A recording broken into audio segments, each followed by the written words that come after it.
कहानी स्टार्ट होती है तो हम एक एरिक एंगस्ट्रॉम नामी शख्स को देखते हैं। ये शख्स एक पब्लिशर है। आज के दिन एरिक एक बुक फेयर में मीडिया को ये बता रहा होता है कि हमारा पब्लिशिंग हाउस आपकी फेवरेट बुक डेडालूज ट्रायलॉजी का लास्ट पार्ट जल्द ही पब्लिश करने वाला है। यहाँ एरिक ने ये भी बताता है कि हम इस बुक की ट्रांसलेशन डिफरेंट लैंग्वेजेस में इसी मंथ स्टार्ट करने वाले हैं और आने वाले चंद मंथ में ये बुक आपके लिए फ्रांस के हर स्टोर पर अवेलेबल होगी। अगले सीन में हम देखते हैं कि डिफरेंट कंट्रीज से डिफरेंट ट्रांसलेटर्स को फ्रांस में बुलाया जाता है ताकि सभी अपनी अपनी लैंग्वेजेस में इस बुक को ट्रांसलेट कर सकें। यहाँ आने वाले ट्रांसलेटर्स में 5 मेल और 4 फीमेल थी। अब इन ट्रांसलेटर्स को इकट्ठा करके एक पैलेस में ले जाया जाता है और वहाँ कॉन्ट्रैक्ट के हिसाब से ना तो वो फोन यूज कर सकते हैं और ना ही किसी ऐसी चीज का जिसकी वजह से बुक की स्टोरी लीक हो, क्योंकि पब्लिशर्स नहीं चाहते कि इस बुक की स्टोरी इसके पब्लिश होने से पहले लीक हो। अब इन सब ट्रांसलेटर्स को पैलेस के बेसमेंट में ले जाया जाता है। बेसमेंट में एरिक ने एक बंकर बनाया हुआ था और उस बंकर में इंटरनेट के अलावा हर तरह की फैसिलिटी मौजूद थी,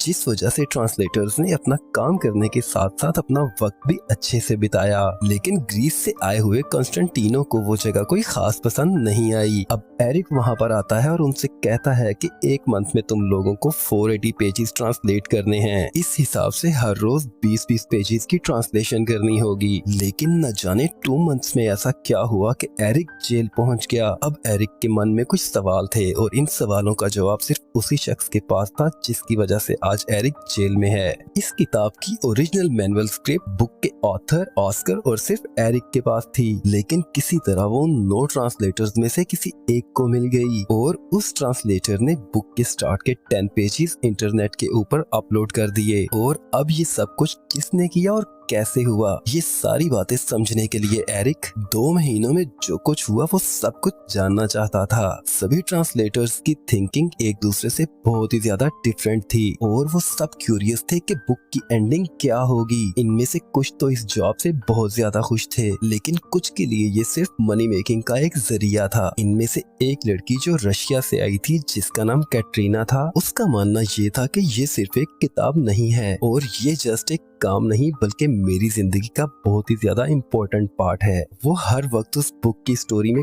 खोई रहती थी और इस बुक के एक कैरेक्टर रेबेका जैसा बनना चाहती थी। ऑस्कर एक ऐसा ऑथर था जिसे ना तो ट्रांसलेटर से कोई मतलब था और ना ही उनके काम से, जबकि यही वो लोग हैं जो दुनिया के हर रीजन तक इस किताब की कहानी को ट्रांसलेट करके पहुंचाएंगे। ऑस्कर आखिर कौन है ये कोई भी नहीं जानता और उसकी पहचान का राज भी आज तक कोई नहीं जान सका। फिर क्रिसमस की रात जब सभी ट्रांसलेटर्स पार्टी कर रहे थे तब एरिक को एक अनजान इंसान का मैसेज मिला और मैसेज में ये था कि तुम्हारी बुक के पहले 10 पेजेस मुझे पता हैं और वो मेरे पास हैं। अगर तुम चाहते हो कि मैं इन्हें लीक ना करूं तो तुम्हें मुझे पूरे 10 मिलियन देने होंगे। और मैसेज के एंड पर उसने वही सॉन्ग लिखा था जो क्रिसमस की पार्टी में प्ले हो रहा था, जिसका मतलब ये है कि ये मैसेज उन्हीं में से किसी ने किया है। अब एरिक ने उस आदमी को ट्रेस करने का जो प्रोसीजर अपनाया वो इस कदर भयानक था कि सब ट्रांसलेटर्स की जिंदगी एक तरह से जैसे बर्बाद होकर रह गई। उन लोगों के साथ बहुत ही ज्यादा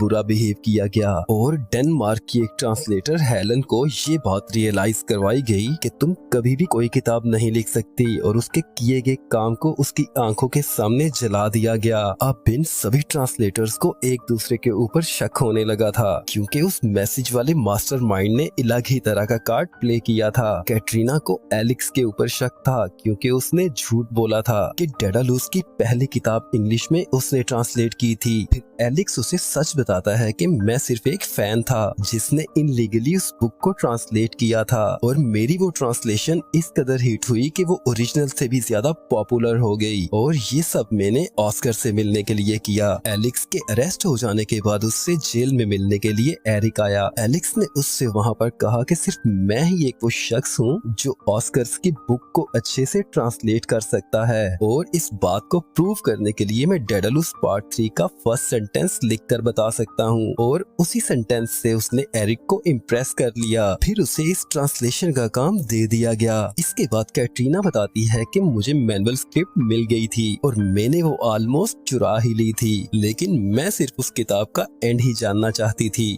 दूसरी तरफ एरिक के साथ काम करने वाली लड़की रोजमेरी ट्रांसलेटर्स के घर को अच्छे से सर्च करती है, लेकिन वहाँ उसे ऐसा कुछ भी नहीं मिला। अगले दिन एरिक सभी ट्रांसलेटर्स को अपने ऑफिस में बुलाता है और वहाँ पर वो उनसे उनके कपड़े रिमूव करवाता है और उन्हें अपने सामने नंगा खड़ा कर देता है। इसी दौरान एरिक को मास्टरमाइंड का एक और मैसेज आता है। इस मैसेज में उसने लिखा था कि तुम्हारे बुक के अगले 90 पेजेस भी मेरे पास आ चुके हैं। यहाँ ये बात प्रूव हो चुकी थी कि इन ट्रांसलेटर्स में वो मास्टरमाइंड है ही नहीं। लेकिन तभी वहाँ हर किसी को कैटरीना पे शक होने लगा और गैरियो ने वहाँ पर अपना आप खो दिया और कैटरीना को जाकर पकड़ लिया। लेकिन एरिक उन्हें सिर्फ नंगा करने पर ही नहीं रुका, बल्कि उसने उनकी जिंदगी को और भी ज्यादा बदतर बना दिया। खाने पीने के साथ साथ उनसे लाइट भी छीन ली गई। वो सभी एक ऐसी चोरी की सजा काट रहे थे जो कि उन्होंने की ही नहीं थी। जो असल मुजरिम था एलेक्स, वो एरिक से मिलने के लिए आज जेल में आया हुआ था और ये चोरी सिर्फ उसने ऑस्कर से मिलने के लिए की। एरिक का एलेक्स को ऑस्कर से मिलवाना मुमकिन था ही नहीं, क्योंकि ऑस्कर एक फर्जी नाम था जो कि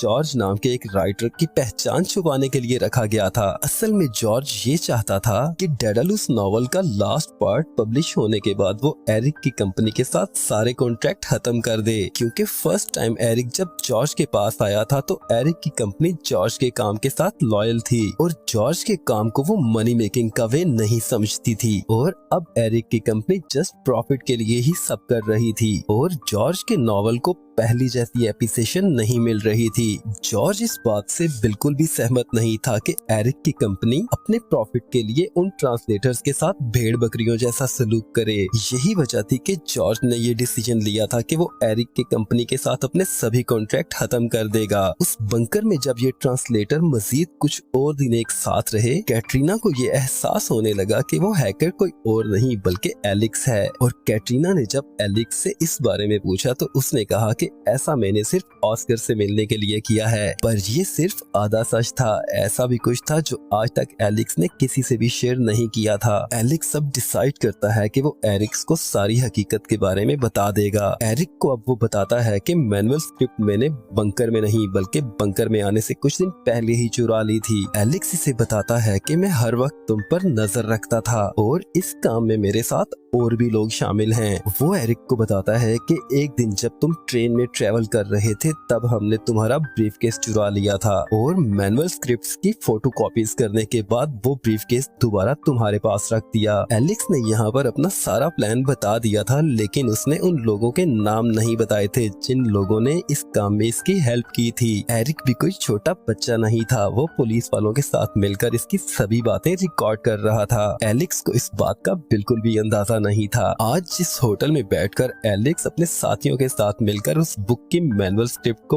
पढ़ रहा है, कुछ मंथ पहले इन्होंने इसी रूम में बैठकर इस चोरी का प्लान किया था। इनका प्लान तो बिल्कुल सॉलिड था, लेकिन इस बात का इन्हें बिल्कुल भी अंदाजा नहीं था कि हेलन, जो कि अपनी लाइफ से बिल्कुल भी खुश नहीं थी, इस काम के चक्कर में अपनी जान दे देगी और उसकी आत्महत्या को इस दुनिया से छुपाया जाएगा। अब हम देखते हैं कि एरिक को मास्टरमाइंड का एक और मैसेज आता है जिसमें मास्टरमाइंड उससे पूरे 1 बिलियन मांग लेता है, जिसके बाद एरिक को गुस्सा आ जाता है और वो अपनी गन निकालकर इनके ऊपर तान लेता है और इन सब को जान से मार देने की धमकी देता है। ये सिचुएशन देखकर एलेक्स ये एक्सेप्ट कर लेता है कि वो मास्टरमाइंड मैं ही हूँ, क्योंकि एलेक्स ये बिल्कुल भी नहीं चाहता था कि उसकी वजह से किसी की भी जान जाए। ये जानकर एरिक एलेक्स को मारने लगता है। कैटरीना वहाँ सबको एलेक्स को बचाने का कहती है।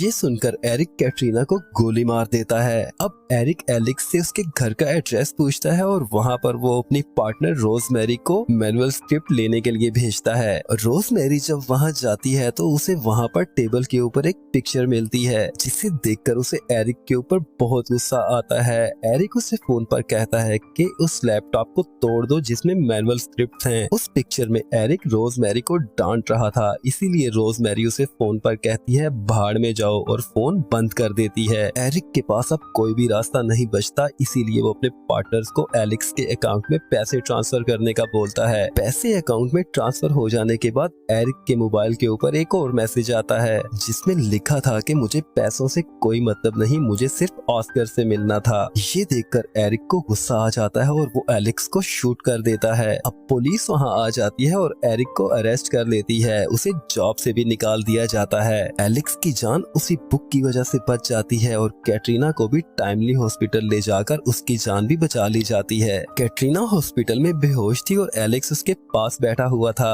वहाँ वो उसे इस किताब का एंड पढ़कर सुनाता है क्योंकि कैटरीना इसका एंड जानना चाहती थी। नेक्स्ट एलेक्स एरिक से मिलने के लिए जेल जाता है। एरिक वहाँ एलेक्स से पूछता है कि जो तुमने मुझसे 1 बिलियन लिए उनका तुमने क्या किया। एलेक्स उसे कहता है कि मुझे उन पैसों में कोई इंटरेस्ट नहीं। एक और क्वेश्चन जो कि एरिक के दिल में था वो ये कि वो एलेक्स से पूछता है कि जब तुम्हारे हाथ मैनुअल स्क्रिप्ट लगी ही नहीं थी तो तुमने उस बुक का पहला सेंटेंस कैसे लिख लिया था। एलेक्स अब आहिस्ता से उसके पास आता है और अपना हाथ उसकी चेस्ट के ऊपर लगे हुए माइक पर रखता है ताकि पुलिस वाले कुछ भी ना सुन सकें और कहता है कि जिस किताब की तुम बात कर रहे हो उस किताब को लिखने वाला ही मैं हूँ। एलेक्स जब छोटा था तो जॉर्ज की बुक शॉप पर आया करता था और वहाँ जॉर्ज ने उसे जॉब दे दी। एलेक्स ने वहाँ जॉर्ज के लिए एक डेडालुस नाम की बुक लिखी थी और एलेक्स नहीं चाहता था कि इस बुक को पब्लिश किया जाए। जॉर्ज को एलेक्स की ये बुक बहुत अच्छी लगी थी और वो ये चाहता था कि इस तरह की बुक्स लोगों तक पहुँचनी चाहिए। यही रीजन थी कि जॉर्ज उस बुक को पब्लिश करना चाहता था। एलेक्स जॉर्ज के आगे ये शर्त रखता है कि अगर तुम सच में ये बुक पब्लिश करना चाहते हो तो मैं चाहूंगा कि मैं खुद ही इस किताब का ऑथर बनूं। यही वजह थी कि जॉर्ज ने उसे ऑस्कर ग्राहक के नाम से एरिक की कंपनी को इस बुक को पब्लिश करने का कॉन्ट्रैक्ट दिया और एलेक्स को जब ये पता चला कि एरिक ये सिर्फ पैसों के लिए कर रहा है और राइटर्स की उसके दिल में कोई भी इज्जत नहीं है और एरिक आने वाले ट्रांसलेटर्स को एक बंकर में रखने वाला है, तभी उसने एरिक को सजा देने का इरादा कर लिया। ये सब बता देने के बाद एलेक्स एरिक को कहता है कि मैंने कभी तुम्हारा ब्रीफकेस चुराया ही नहीं था क्योंकि ओरिजिनल मैनुअल स्क्रिप्ट हमेशा से मेरे पास ही थी और मैंने तुम्हारे भेजे हुए 1 बिलियन यूरो तुम्हारे अकाउंट में वापस ट्रांसफर कर दिए ताकि पुलिस जब अकाउंट्स को चेक करे तो उसे पता चल जाए कि असल में हैकर्स तुम ही हो और तुमने ये सब कुछ मनी मेकिंग के लिए किया। ये सब कहने के बाद वो अपना हाथ उस माइक से हटा देता है।